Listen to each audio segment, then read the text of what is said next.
afia so snega wo tantan wano bagaya se preku to ate wo se wano bagaya se preku ano wasiaba enti twendwena se ontia se ontena ho nyame haima afia so snega ene nana grada omumfom ho ni concern Kofi Adoma wani na nini sensem no onse afia so snega ene agrada abeg kan sibe fans wo nya ne kure eye settings Kofi Adoma obeso nyaza kwan ebu Ghana for giska twene Jonas abeg kan adwa kire afia so snega ne agrada papa in fact wa ke kan adwa kire papa na wa send message ama bisa woka Doma hene aha ipenya block media best ras any DM over like video na da wo subscribe button ezo na be click on the personal connect for latest update aba kire wa dwenda ma e wo comment message wa se ya no ahye video na ma nuaso anya bi ahye er concern Kofi Adoma wani ensensem se Ghana for isia no obia ewe aho ama Kofi Adoma wani after sentence ya no oni ne family ene ne wife ebe kasai ayes ebufom kwa ne wife ege kan na dwen kire Doma hene o kire mza akonya na wotese no akonya na bebu ne fo others here there's two will speak against him and enoba ye no Kofi Adoma eso kasai and what you know afia you say afia just ninga ebe ye live streaming on agrada and omnyina obi aga kan na nche Kofi Adoma say hwenye Kofi Adoma na ni no eye fake eye platform dia ta so hwenye no che say eye settings omdinya za kwa be so mbu Ghana for any ade ere na twenya say there be sebi afia just nigga azo kan nyansanim e make sense ya tu obi tuo ewo nani ama moja kura eba ne ade wo ye surgery sika be na Kofi Adoma onnie sika be na oni enti wa betena media no say o sresre sika o na dwe bebu Ghana for in fact King Jonas ake kana adwa kire afia so snega any agrada papa Mr. Machine, of course, you know where we are. We are in the greatest country on planet Earth. Now, the year, I feel my dad, sorry, don't get me wrong. My basa family, sir. The year, my bio map on say,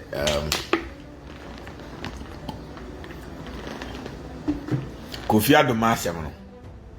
Omsi fufufunu. Eti ho bosi. Ena agrada eti ho bosi.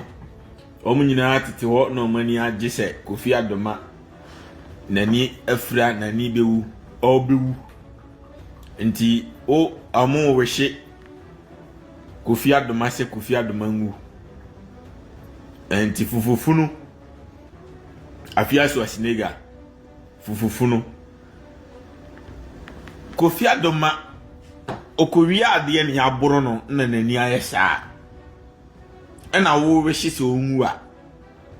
enkame twene Jonas me ba be support o ti ria me kan ye afia so asinega fufufunu woni agrada akwase ampanyi wo agrada obi anku mfiri Ghana Akufo Addo agimi nti oja ma udupu Ghana fo nyina obi anya ohwe Kofi Adoma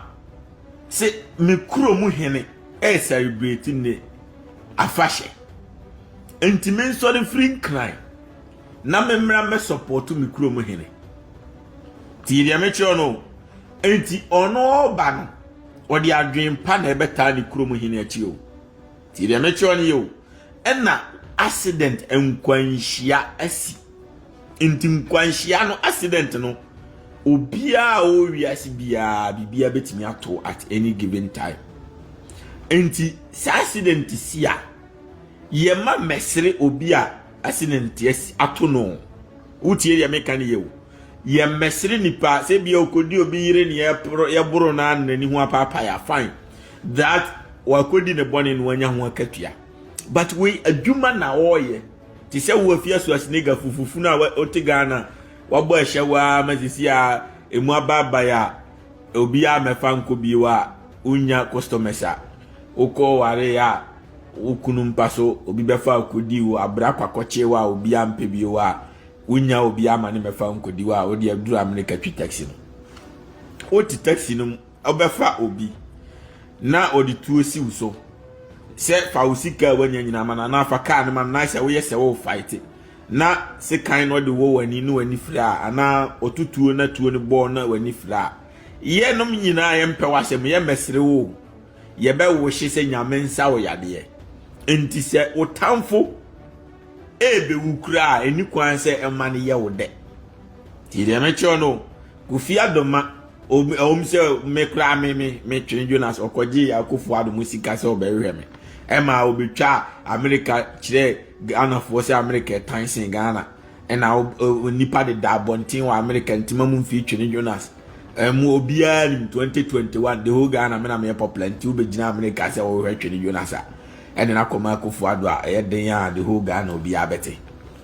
so enti me kra no enye me de say the atono won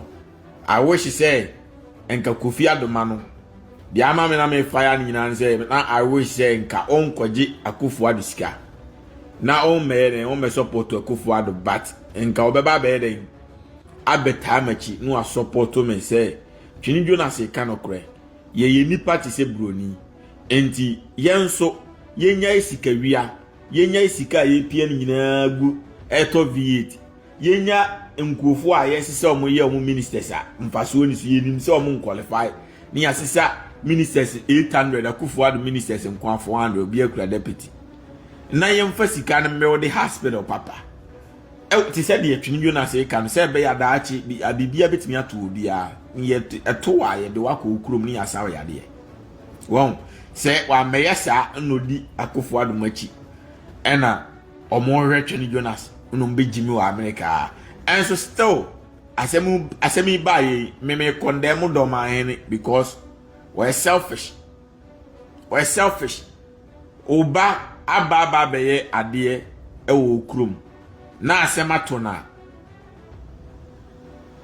so na asema to na edie ntina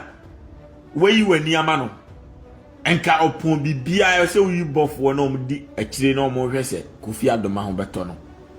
won na wo de ye fremu a no ma ende ko no ye fremu a olti ne yire na betena ho ka chese muntime mfre kura antinka gathering kura no mo ye no Doma Hene ntime makura anke so oyi bofo betena so anti o hwe am conversation no mo pa chese o mo frɛ kwaku otin o mo frɛ Ibrahim Mahama diska bai Akufo-Addo mo de o mo frɛ mo mfa o mo frɛ Doma Hene so awo mfa o mo frɛ Suma Hene amomfa na mo yesa enye fanti abonofo na mo di jimia begu TikTok amodi o matem no munya jimi na we Asante Hene anko beyi ni nipa bedi akiri Asante Hene a na anu ya na kotokofo kobobo na abonofo bi koku kotokoni baako Asante Hene make sure say ohwe abrante no makunu no ne ma school nyina aye no kra Asante Hene na je enti sometimes no me no the almighty Twene Jonas omso nipa bebre time ba me de I don't care say bibini no ompe no kra me mfa ho wo ya de na nya ameka nya fe na me begina be na wa ya de nya nti still me defend there be I don't do that enti the fact say Doma Hene antimi am make any impact bia say o behwese nipa oba abe project me de me celebration me ceremony na me nkura atutu akuno na nipa no nye ordinary person nipa ono no woye personality o me mikrum na asem we ato no mayi mandidi enkwase asem enkwase asem enti we no se ma de enti amahu se abonofo boys na begu TikTok ne ma na begu TikTok na mo defend omo bo defend na ejimi no majimi che se omo pese omo defend da bi wo yes enye fine asantefo bia no mo defend otumfo no otumfo ajimi a obejimi a me fire omo enti the same way na mo nso mo ba na mo kuro me Hene aye nkwase ade na mo be defend ya me ba be gina mo so because de mo ye na ejimi sem na price na tare wono fake na planning na hwan na momfa mu jimi nko enye planning bi ahu nipa no oni kasa kura chese akwa ne ho kire no oni kasa ye na momfa report doctor report omra obi wo ho a open privacy Kofi-Addo na moyi ono aye ne ho privacy person onye nipa bi agagagaga no abedru social media no de go won na meche no ntime srem mo nya time bibia odi ato no na bi betimi ato ono mpo ena ebia ye boa no na ebi to wa wo hwan na ebeboa wo enti mesrew se ohu se eja atobi abodusema no asansuo so ati ase obi se ye ntie doma hene side of story ntimi enjeje da bi ye bejeje no Kofi Adoma case ba ye eye non-stoppable trending a wo news so a obi edi doma hene atem enti obi edi watem a ede na chese obi edi watem na adan na wo ma emema state of nation address e bi amekura no contribution say in my edi am towards ai Kofi Adoma ana ma try number na minya entimen reche no ana ma try a me fry nko be kan bibi let your spokesperson talk for you eba sa me ehu left and right na se why din na wo mfa ho dia wo mfa ho a because ade ne nya wo nkura ne ko body tu anka na ne nkufira won onkura na tutuo na kuno enti onkura tutu abai na no kura no nya Ghana no magimi ankese police fo achiche nkura ne nyina kogum nya Ghana no magimi a bibia jimi nko a nkasa amire se nkura no police fo achi omo because ai we ombe ya na ye joke na fe no ye ne omo tenase ne ye investigation said die ntina ma omo tutuo no bo abrante no afe so ne ye correct omo said next time no mu tutuo nipa gina ho a ma mu mfatuo no enhwe nipa no so mu ntunko wiem oh enti when things like this happen afia so snega won tantan wano bagaya se preku to wate won se wano bagaya se preku ano wasiaba emana medi Kofi Adoma tembi ohun fi oni agrada nkwasiafo mienu mo o agrada wanya ojimi na mete ganga me ababa be je no ma wo nyina aton ediska na tuatua ma victim fo na wa robo no mo no nya Ghana no ma jimi ye nkwasiafo a wa kro obaba ne betima da ne kronfo no ezani pa wi a o sofo no da o zani pa wo konfo lai wi a na e hotura no abezani pa wo sorry lai anya Ghana ne jimi a hemfa na sa no ma we betima si nipa no problem na asi no e wo se ye make sure say abrante no beto no so enti the only way ne ho beto ni say ye nyina ye moa ne contribute towards the medical bills no more money no papa because Ghana no system papa bia ni insurance papa bia ni wonpanifo na jimi da bia me gina mo so na mu di jimi to defend won say ade we abroche ne si ya nka wan siri kura ni wa Kofi Adoma be sira free Ibrahim Mahama ho ana o be sira free obi wo awo kire mu say even wo tamfo kura nipa won penasem kwan say nipa ko oduru amani ne be kese a